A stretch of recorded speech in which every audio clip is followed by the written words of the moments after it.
in the beginning of my time here at Anshe Emeth, I gave my first sermon on Shabbat Shuvah 2021.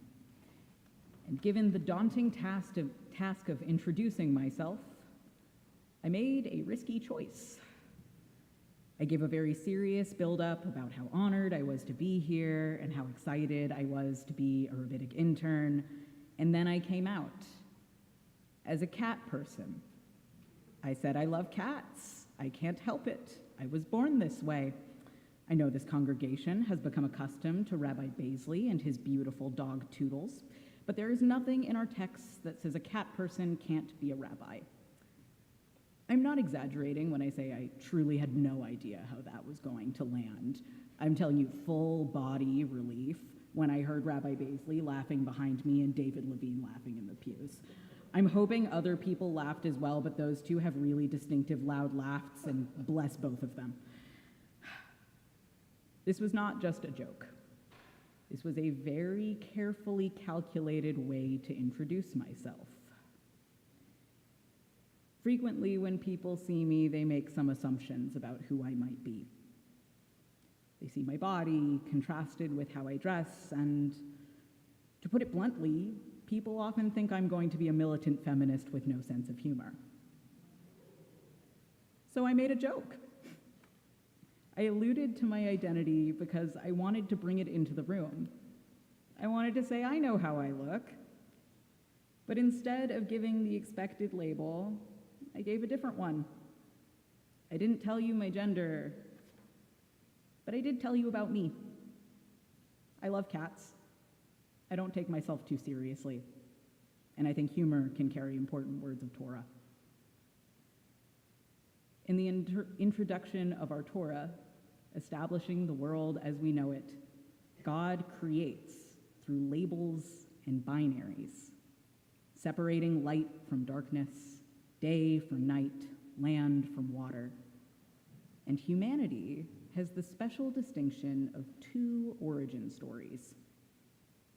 In the first chapter of Breishit, humanity is created all together, zachar unekeva, male and female, or masculine and feminine.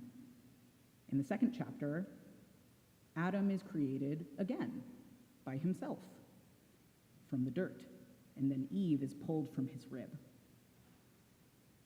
So how are we created? Our commentators have puzzled over this question for centuries.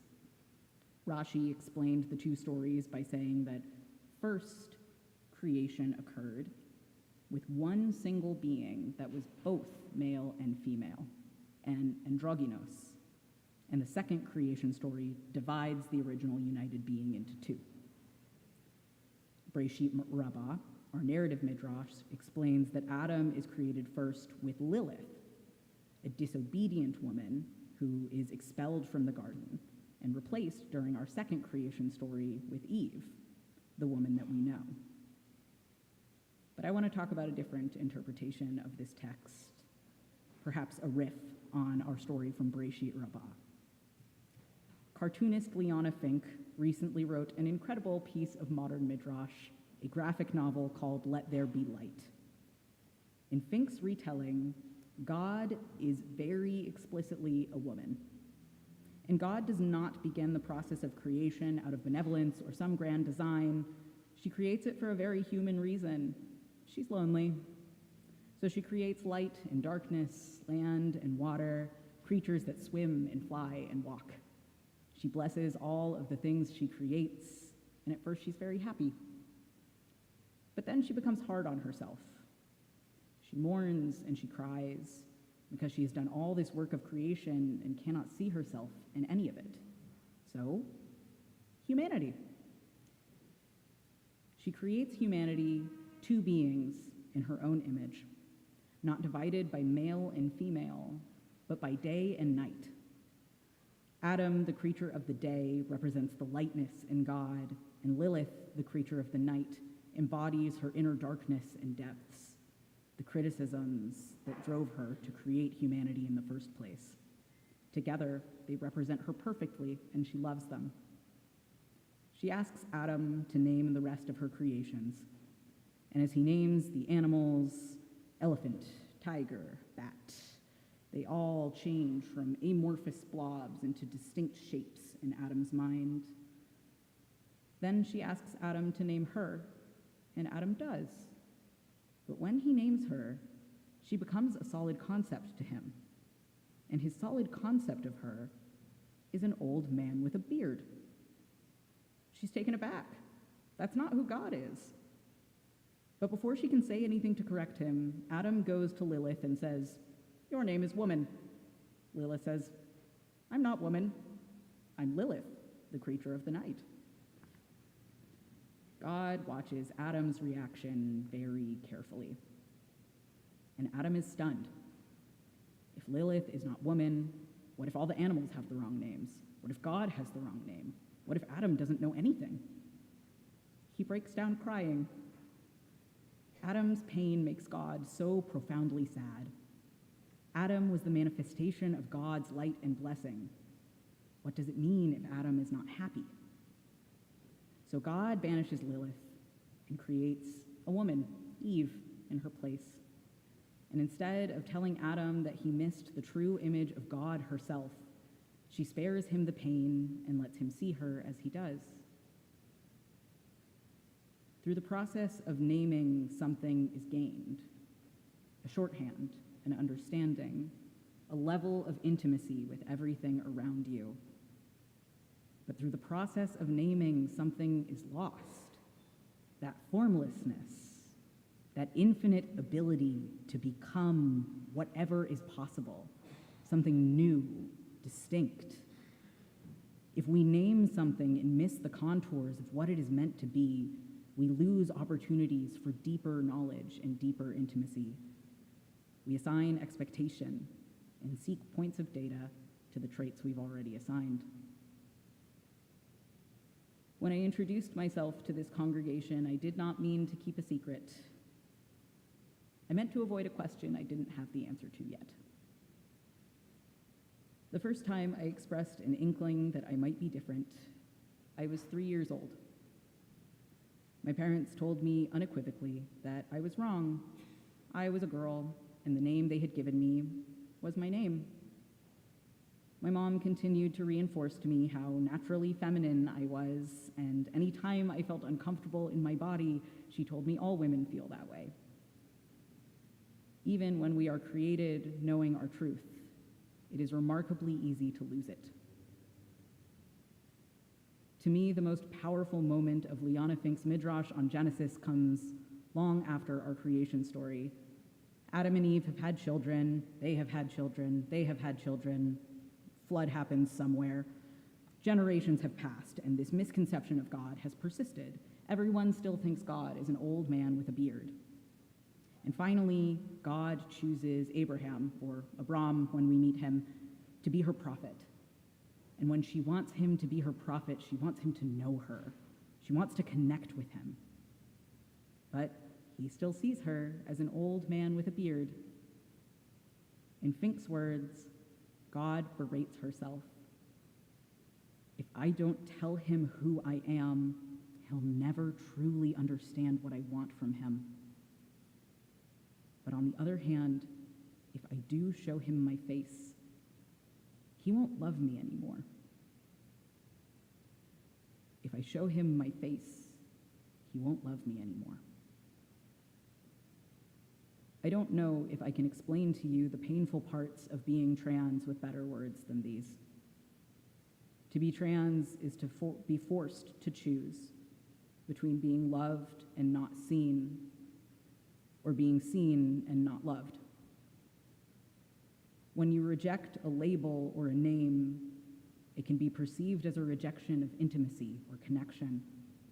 If someone felt they profoundly saw you, knew you, loved you as you were, how can you choose to leave that behind? Culturally, we are finally coming to the understanding that when we name ourselves, when we tell people who we are, it is a path to connection, not a barrier. When we tell people who we are, we say, I want you to know me. I want to offer you everything that I am. good and bad and messy and strange, because I want to be in deeper relationship with you. So in the spirit of that, I'd like to finish something that I started. About 4 months ago, I began hormone replacement therapy with my first shot of testosterone. I have never felt more present in my body or more able to truly be myself. I identify as transmasculine, and my pronouns are he, him, his, or they, them, theirs. I feel so overwhelmingly blessed to be able to share this part of me with you. To be seen and supported by this community is no small thing. I cannot tell you how heartening and healing it has been to be accepted here with open arms, and that Rabbi Baisley has stood by me as my boss and my mentor at every turn. I get to come to synagogue knowing that I will have a community who is willing to see me and that my pronouns will be respected. In the Reform movement, there are only 2 ordained transgender rabbis, and there are 18 transgender students currently studying to become rabbis and cantors. Yeah, pretty impressive. I pray for the day that they all receive the kind of acceptance in their communities that I've received here. I have good news about the painful part of being trans. It's not the only part of being trans, and the good far, far outweighs the bad. To be trans and Jewish is a wonderful and holy thing. Our tradition is full of treasures hidden in plain sight for people to find.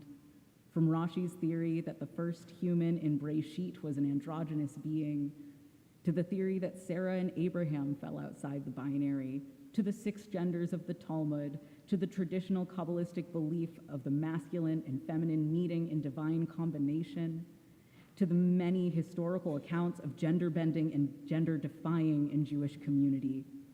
There is something deeply magical about breaking the binary in a tradition that loves binaries.